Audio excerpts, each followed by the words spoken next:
এই সরকারের কাছে আহ্বান জানাচ্ছে, গণভোট একসাথে আর জাতীয় নির্বাচনের সাথে এদের মতলব খারাপ।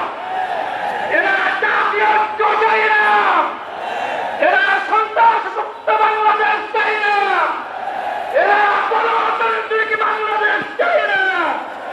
আমরা অন্তর্বর্তীকালীন সরকারের প্রধান হিসেবে বলতে চাই, ওই ছোট দলের একদল বলতে পারবেন না আপনি। দেশের সংখ্যাগরিষ্ঠ ওলামা তৌহিদবাদী মানুষের দাবির পরিপ্রেক্ষিতে গণভোট এবং জাতীয় নির্বাচন আমাদের দিতে হবে। আমি আর একটা কথা বলে শেষ করছি, সে কথাটা বলেই নয়। প্রিয় ভাইরা, যারা তথাকথিত ফেডারেশনের নামে বাংলাদেশের শ্রেষ্ঠ সন্তানদেরকে হত্যা করেছে, তাদের প্রধান আজকে কোথায়?